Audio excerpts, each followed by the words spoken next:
Welcome to Fires of Relationships. In this episode, we'll be discussing evolving relationships. I'm Salindran Buller, the host of a podcast named Uplifting Humans, where we honor, empower, educate, and inspire the listener. Today's topic, evolving relationships. It's all about relationships that aren't fully formed right from the start. It's a fact that it's inevitable that relationships will go through different developmental stages and situations, such as your job loss or health problems or financial issues and family conflict. So it's natural for change to occur. In this episode, we discuss the many changes of evolving relationships. And hello, everyone. I'm Matilda Tavanian. I'm the host of a podcast called Coffee with Matilda, A Journey to Self. And Salindran and I'm very excited about today's topic because I believe one of our most valuable human characteristics is the capacity to evolve. Everything changes. Everything on this earth is in a continuous state of evolving, refining, improving, adapting, enhancing, changing. So evolving in relationship starts, I believe, with the relationship with ourselves. Ultimately, we are all evolving, whether we are aware of it or not. And then maybe later on we can go talk about factors that how evolving can help in our relationships. That's right. And if you take a look, Matilda, even in friendships, they change over time. And the reason they change is because people change over time. We actually move through different times. We go from being a child, and our role as a child is completely different than when we're actually an adult. And if then you turn around and you're dating someone, it's different yet again. And then eventually you get married or you become a parent. Of course, all of this requires us, needs us to actually change. And the interesting thing about, change is that after you and your partner, for instance, if you're in a relationship and, we're discussing couples, that after you and your partner get into a relationship, you continue to grow, you continue to evolve, you continue not only as individuals, but also as a couple. And that's when things get really, really interesting, is that when a couple has to go in there and they have to balance between me as Salindran or me as in my husband and wife role. It's completely different. And you have to have a fine balance, because if you don't have a balance, you're going to have some huge challenges. Very true, Salindra. Also, I want to mention to our listeners that we have to look at the evolvement in our personal life. In our, I believe there's two factors that play an important role in our personal development, our sense of self and sense of place. Like one gives us a perspective of who we are, while the other one gives us a perspective of how we relate to the world and people around us. And when there are three parts to every relationship, it's you, your partner, and the relationship that the two of you that create together, basically what you bring on table. Or what is your contribution to the relationship, and that contribution changes because you change throughout the time. And I think if your partner is not moving parallel with you, then the relationship can become limiting to the point of frustration. That's where a lot of, I think, problems start happening in relationships. Yeah, I totally agree. You know, it always does actually. I mean, at the end of the day, the only thing that you truly have control over is yourself. No matter what situation you're in, it's always going to end up with what can I do and um, what can I, you know, bring to the table that will make this a better situation. And some of the things, you know, that people have to keep in mind is that the trickiest times in relationships are when you're actually going from one stage of a relationship to the next. And being aware that when you're going through a transition in your relationship, because there's always nothing stays constant, everything is always moving. And so whenever you're transiting from one particular stage of the relationship to another, you'll notice you automatically have more conflict, you have more arguments, you have more whatever it is that's coming up. And realistically, the key is, how are you going to deal with the change? Because change in if you look at any change, never mind relationships, any change is very difficult sometimes. Change is a hard thing for humanity, to really, really say, you know what, I'm good with this change. Change means things are going to get turned around, maybe upside down, inside out. And you may not be prepared because you don't know completely what's coming forward. So, what can you do, that instead of trying to change your partner, what can you do to change your relationship for the better, but without changing your partner? Because, you know, let's face it, we're always looking to see, you know, who can we change in order to go ahead and make this huge uh, situation that's arisen in your relationship, how can we make that better? So I think one of the things, you know, I've been married for 36 years. Um, and I don't think the game's changed that much. But 36, Salindran, that's long. yeah, Bravo. 36 years. And you know what? The one thing is, I understand 100%, wholly and completely, that I cannot look outside of myself to make any sort of change in order for my relationship to go through any challenging or trying situation.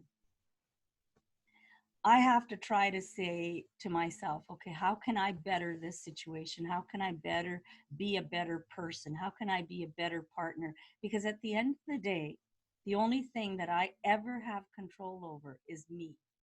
I don't have control, maybe even over the situation. I may only have control over me. So if I can bring my very best self forward, things will change. The other thing is that, don't you find that when people are in situations, Matilda, they focus in on, you know, 10 years ago, you know, this happened and that happened. So they're now digging up, you know, the graveyard instead of focusing in on what really needs to be looked at, you know? I really believe that, Salindran. But also, I want to mention this to you. Some people might have a little bit of a more challenge of what you're saying because they haven't done the self-development process and journey. They're not they're not even familiar with their own landscape. They don't even know their personal boundaries. For example, you are very confident in who you are because you've been in this journey of self discovery for so long, and you've practiced self love and self mastery. And when if a human being hasn't done that, and all of a sudden now they're in the relationship and things are changing, it can be very intimidating. It can be very frustrating because they don't have any base to come back or to realization that change is inevitable, is just what you can do best to kind of make that situation better. Don't you think maybe we can tell our audience that how self-discovery. Again, we're coming back to our first episode. Self-mastery can help with this kind of situation with your partner. Oh, 100%. And, I think there's a lot to be said here, Matilda, whether it's relationships or whether it's anything in life, if you have not been able to take responsibility, Mm. you're going to have issues with responsibility. And so if you're in any relationship, be it a friend relationship, be it a sibling relationship, be a parent child relationship, be it an intimate relationship with a partner, if you have never taken responsibility and you're always walking around with the finger pointed out, who can I blame this thing that I don't like in my life? You're going to have problems. So yes, you have to work on yourself. You have to take responsibility, and and and more than enough times, if you just work on yourself, yes, the thing will resolve. But I think that the key to, if you are in a relationship, if you are in any relationship, just remember, where does your power lie? Your power lies in the present moment, not what happened to you 15 years ago. So don't dig up 15 years ago, because that's only going to get someone else upset. Also, the power lies right here with you. Don't look for someone else outside of you to make it so that your life feels better. You have to take that charge, because it's your life, it's your responsibility. And that means, Yeah. I don't care if it's, let's face it, Matilda, growing up, didn't your parents or, your caregivers, didn't they teach you to take responsibility for your actions? You do this, this is the consequences, or if this is what you did, this is the reward. Those are little steps in teaching you right from childhood on how that you're going to be groomed in order to understand that you're in the driver's seat, that you are going to have to take responsibility for your life, that if something falls apart to the wayside, you cannot play the blame game. And what happens is that the longer that you're married, and I'm Hmm. I'm here to say longer that you're married, what you'll find is that as time goes forward, what will happen is that, you have to remember, and you have to go back, and you have to think that, yeah, people can change only if that they feel that they're, that they're liked, that they're loved, that they're cared for. Like if if you don't accept me for who I am, and all you ever do, Matilda, is criticize and dislike what I do, and you don't even appreciate the meal that I put on your table, and you're Yeah. not unable to change, what do you think is going to happen? Eventually, I'm going to dig my heels in, and I'm going to say, enough is enough, because you're not taking responsibility. My needs aren't being met. I like to be appreciated, just like we had that beautiful conversation with a gentleman last week. Yeah. They want to be appreciated just as much as a woman wants to be appreciated, right? You may True. be a stay-home homemaker. You've been cooking all day, cleaning all day. Maybe you've been watching the kids all day, or maybe, you're a student, but you do have to be appreciated at some level in some relationships that you're in, because we need that. That's a basic human necessity. We covered that last week in that beautiful episode, right? Exactly. Yeah. Also, Salindran, I've heard so many people that, they find love. Okay, now they're in love and they found love. And at the beginning, everything is beautiful and they do lots of things for each other. And after a while, I think they're in their comfort zone. They think nothing will happen.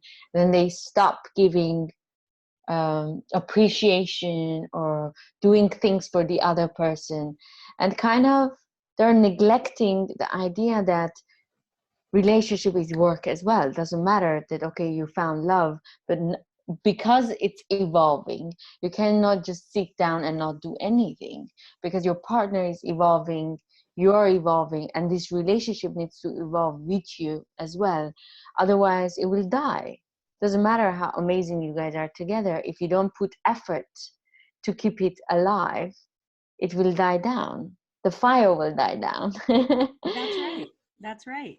Everybody needs to be everybody needs to be acknowledged. Everybody needs, those are basic necessities of life.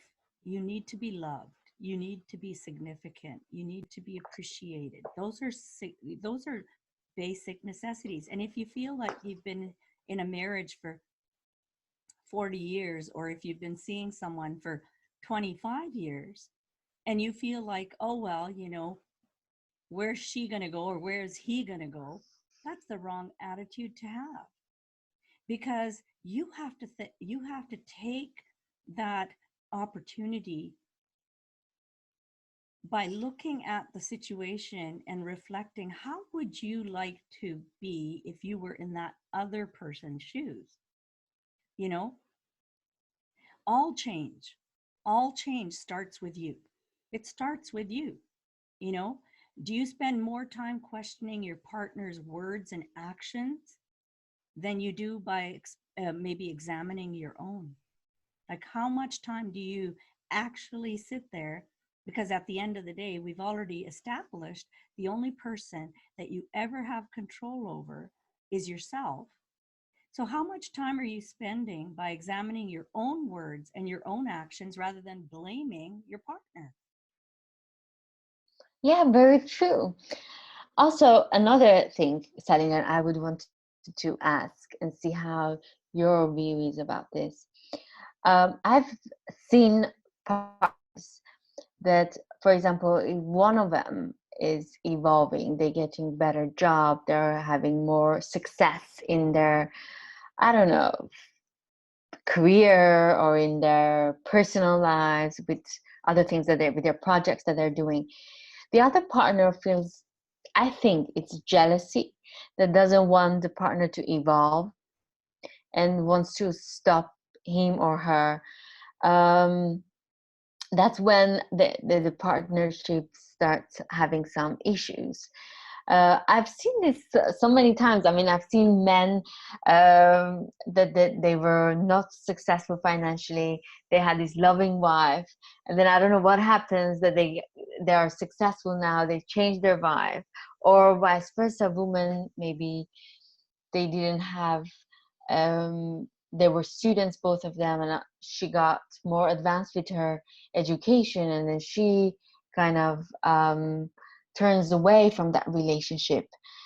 What do you think that's the reason why couples start having jealousy kind of a thing and not accepting that the person is changing, it's evolving, and let, for example, me to evolve on him or his level as well?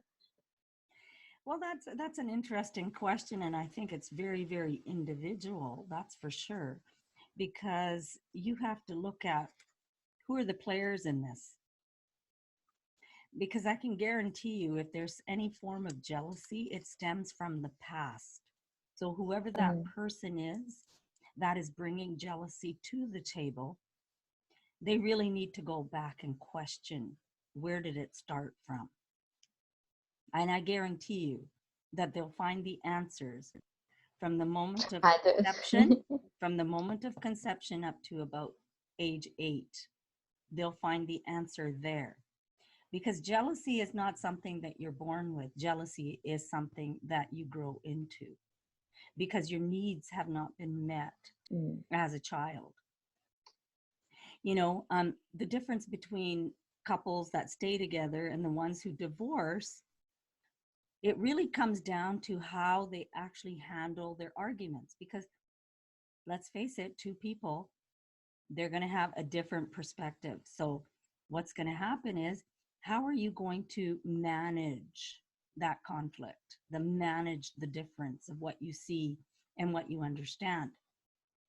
And the ones that are actually in very successful long-term relationships, yes, they know themselves 120%. They take responsibility. And the key also was in that particular relationship that you'll know that they take responsibility for their role in the issue. They change their own behavior rather than looking for the other person to change so that they could feel better, Yeah. right? It's actually very sad because I mean, I think it's vital in life to not accept a compromise in any relationship or hold back on evolving yourself because another will not commit to that level of development. And it's kind of sad because if you start blocking yourself to blossom, to become, for example, if you're more ambitious, to not have those ambitions, because if you go to that path, your partner will be behind and is not, he or she cannot catch with you, and then you're gonna suffer, you're gonna suffocate yourself, and it can be a true suffering, and people will go to depression because um, they don't want to bother, or they don't want to upset their partner, and they don't become the best version of themselves because they know their partner don't have the capacity, or they don't have the maybe desire to evolve. So how would someone deal with that, Salindran? Well, it's interesting. I'll give you an example of my mother. Of course, that's a completely different generation, but it gives you an idea of a situation where one tries to hold the other back, or one is got some form of control. So for Mm-hmm. instance, my mother wanted to get her driver's license. Mm-hmm. And my father in that generation forbade her. Basically said, "No, you're not getting a driver's license. We only have one car and I'm the driver, and wherever you're going to go, I'll take you." Mm-hmm. So my mother had at that very moment to make a decision. Am I going to rock the boat? I have these children I'm going to have to look after. The bus service is every 10 minutes, and we're one block away from the bus stop. She, being the very wise woman that she was, she decided not to get her driver's license. It Mm-hmm. gets better. She gets older, and we're all, on with life. And what happens is that not living to her full potential or her truth, right to the very last day, as long as she could talk, because my mother crossed over with Alzheimer's. She said, "That man never let me get my driver's license because he was such a controlling man." You Wow. see, she carried that. She decided something which she really wanted, but she left it because she didn't want to maybe go through the battle of getting it. But she crossed over, being bitter and resentful for the fact that my father never let her get that driver's Mm. license. So who are you to blame, my father or my mother? And my answer to that is they're equally at fault. Yes. She was living within her created internal boundaries of a good wife. She wasn't going to rock the boat. And whereas my father, being a controlling kind of an individual who obviously got it his way, Yeah. said, "You'll be taken care of. It's okay. You don't need it." And that, but she's the one who didn't live her truth. So she actually denied herself. And Salindran, this is a scenario that it's happening nowadays as well.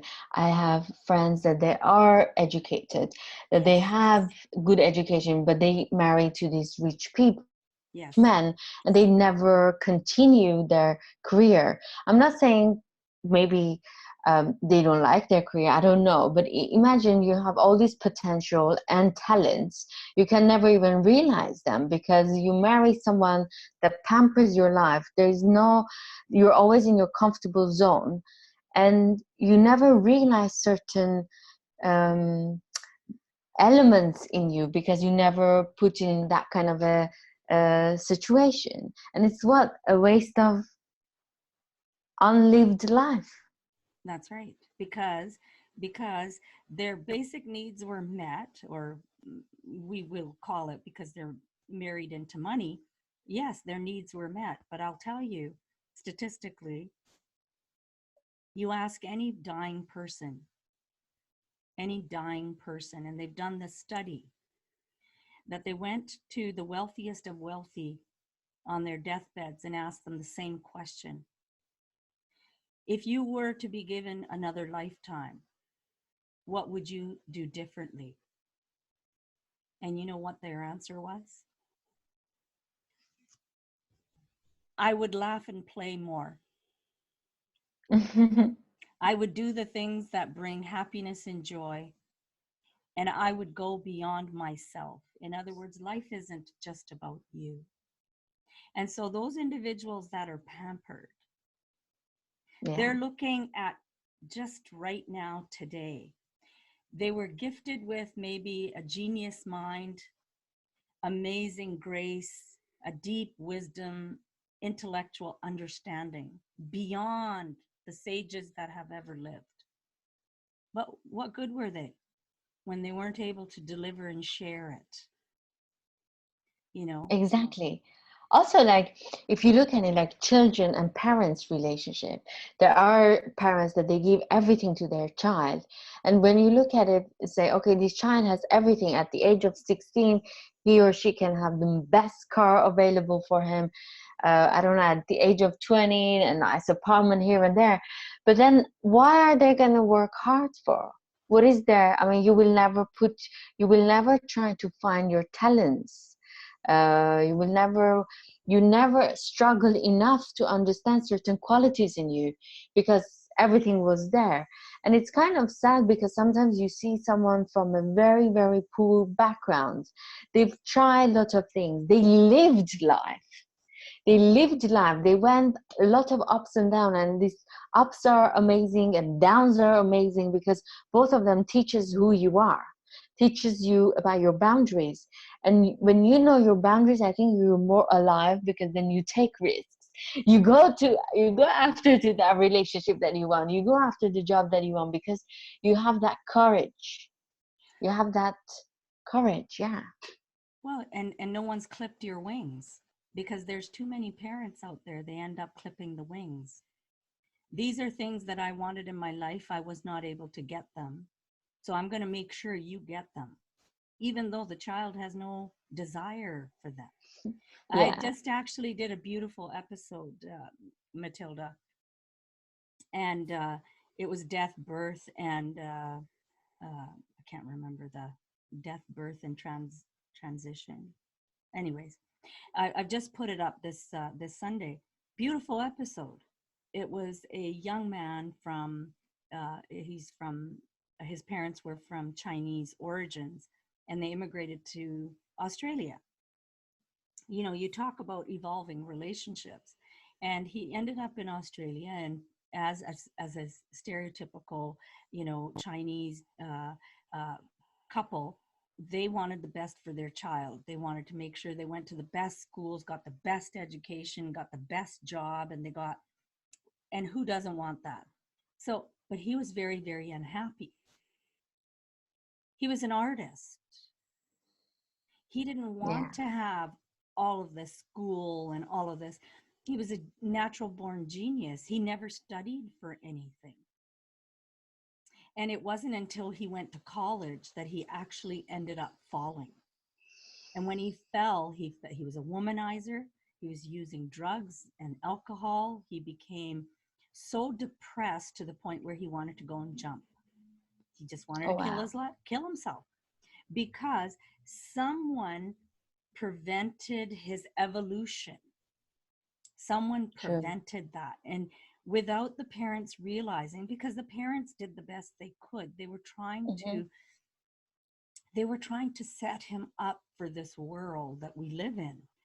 And yet that wasn't the world that he wanted to be a part of. So he was in a arm wrestling match, and he was drunk. He broke his arm.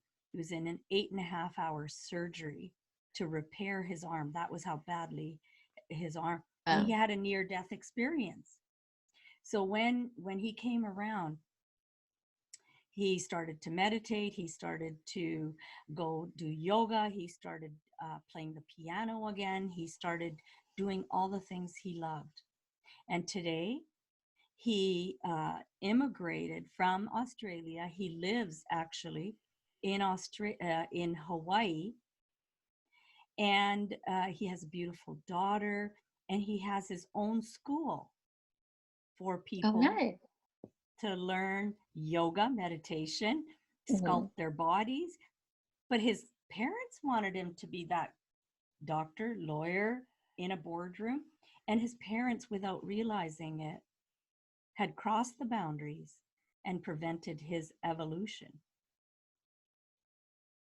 Do you think culture is a very big component in this? I'm coming from Armenian Iranian culture, and Yeah. trust me, the parents are, they kind of, if you give them the permission, they will set your whole life up for you. So they so you don't even need to think what to do. They will say, you're going to go to this university, you're going to study this, you're going to do this.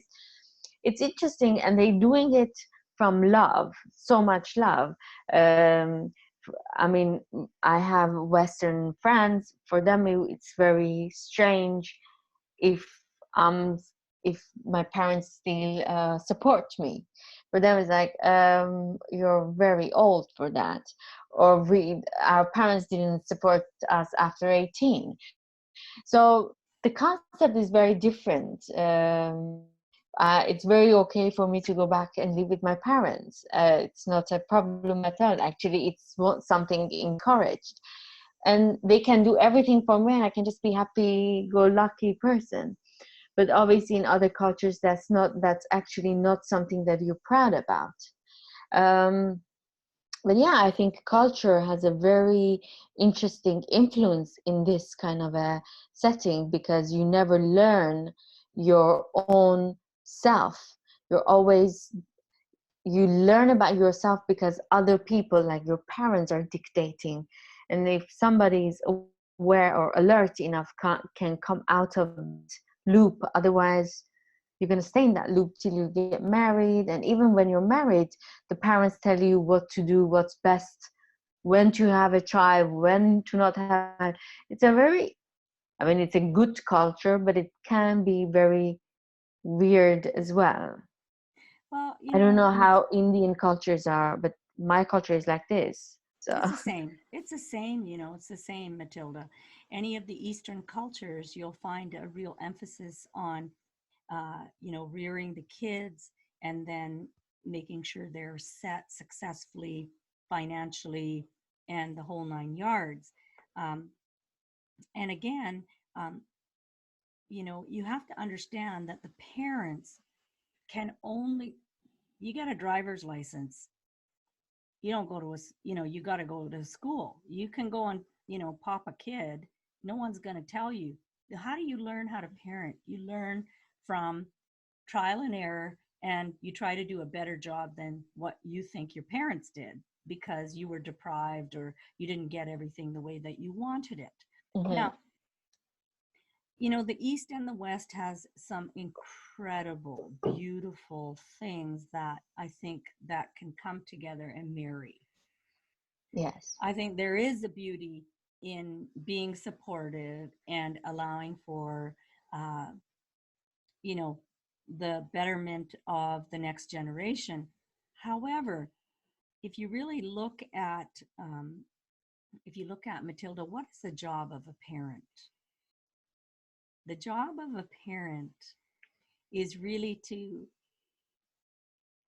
get your child to the point where they're they're taken care of, they're out of ways harm. They know how to read, write, and navigate in this world. And then, of course, you give them unconditional love. You don't clip their wings by putting your limitations. You allow them to grow into responsible, good-hearted citizens of the planet. Allow them that the day that if tomorrow were to come, that your child can stand on their own 2 feet. They know the difference between right, wrong, and indifferent. That they themselves can step into their big shoes. And you know, for myself, I'm a parent of 3 beautiful kids and a grandmother of 3 beautiful grandchildren. Keep it simple, but remember, your life is your life. That child's life is not your life. That child's life was gifted to them, not to you.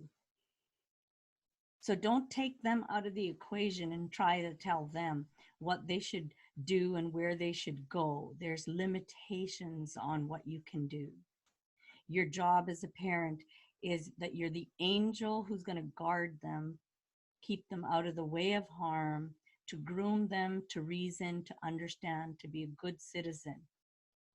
And that if tomorrow something came and happened to me, I can go and close my eyes and never worry, because I know that they will understand what an evolving relationship to Mother Earth and an evolving relationship to themselves, what that is.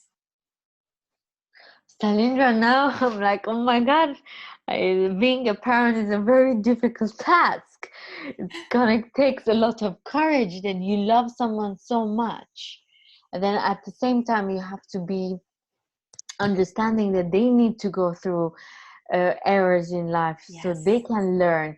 You cannot protect them all the time. No. And you have to let them go and do their thing and learn and evolve and become these beautiful human beings that they are maybe meant to be from the beginning. That's but right. that needs a lot of courage to let them go, you know. It requires a very big heart. It requires a very, very big heart. Oh my God, Salindran, I don't know, now I can be a mother. No, you can. You know what? You can, because it's not your hopes and dreams, Matilda. It's that you're going to put in those children. It's their hopes and dreams of a better tomorrow. You're not going to push on them what you think that they're good at. As a parent, you automatically start looking and you start seeing, you know, my child is more artistic than they are studious. You start to look at these things, and before you know it, you see what that child is here to do.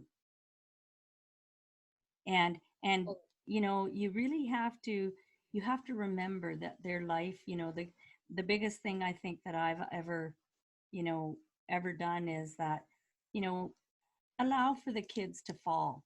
Allow for them to fall, because you're still here to help them. You don't want to have it so they don't know how to fall, and you've already gone and now they don't know how to get up.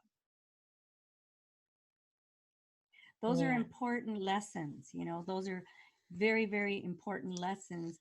And your greatest lessons are the most trying, the most challenging, the most difficult. You'll never forget that lesson. You'll never forget it. Wouldn't you want your children to, if they're making mistakes, wouldn't you want them to make them now while you're here? You probably do. I don't know why I'm crying. Aw. I think I'm just missing my parents. Aw. Now I'm realizing, oh my God, how difficult it is. Like, I left home when I was 18, 19, and how difficult it was for them. And I'm the only child, to let me go. And I mean, I'm very close with them, but still, you know, that was, as you said, you need a very big heart to let your child go and do their own mistakes and show them you're still there for them, you know? Yes, yes, yes. Oh, And Mama that's John. and that's called evolution, my dear. That's called Yeah. evolution. And you know, one of the greatest lessons that my beautiful mother taught me, she said, never be attached to anything Yes, I think it's the because you natural don't want, way of. you do not want to have it so that you become so attached that if something were to happen tomorrow, that you lose yourself, Yes. you know? So our children, Matilda, are borrowed. They're borrowed for a little while. They are not ours. They are not our things. Our children Oh, are just amazing, amazing, beautiful little people. They're little people. And if you can allow them to evolve the way they're meant to, they will become your greatest teachers. And later they become your angels, your guardians. So it's a beautiful, beautiful circle. yeah, it's a beautiful evolution. Yes. I think I think the purpose of life is to see that this evolution. Otherwise, what is the purpose of life? That's why we evolve from, we have we're a baby and then we become, I don't know, we have a very nice body and then Adolescent. Yes, yes, then the yes. body changes. That's right. The metabolism changes. Now I'm dealing with that. Um, so everything changes, and that's the beauty of it. And even when you see seasons, it's beautiful. There is a very nice essay that Ricky was with Freud. They are walking, and it talks about the evolution. And I think it was spring, and Ricky was very upset that was saying, "Oh, now it's spring, and these flowers and uh, winter, fall will come, and these flowers will die, and it's sad to see this sadness in the nature." And Freud was saying this is the beauty of life because everything changes all the time. If it was the same, we would never appreciate the youth. We would never appreciate maybe falling in love because of we would never appreciate having children and how cute they are when they're babies and how much of a work it is when they grow up. So everything is beautiful if we accept and kind of be a surrender to this evolution part of life. Then I think we can enjoy the max of it. No? That's right. 100%. 100%. I totally agree with that because every stage and every step is so beautiful. Yes, you do look back and then you start to say, oh, you know, they're growing up, but then so are you, you know. And then just when you think, okay, I've done my job, I've raised the kids, I've done this, I've done that, then you have other things that you tend to, you know. It's just a beautiful cycle of life, a beautiful evolution, and how perfectly nature has orchestrated this magnificent planet, you know. Um, so I think we've come to the end here. And I think that our listeners do understand that change is inevitable. And it's beautiful and And embrace the change yes, and it starts with you and it ends with you. with you. That's right. That's right. So I'm Salindran Buller. I'm the host of Uplifting Humans, where we honor, empower, educate, and inspire the listener. And I'm Matilda Tavanian, host of Coffee with Matilda, a journey to self, that we try to learn about ourselves, self discovery, and connect with other human beings.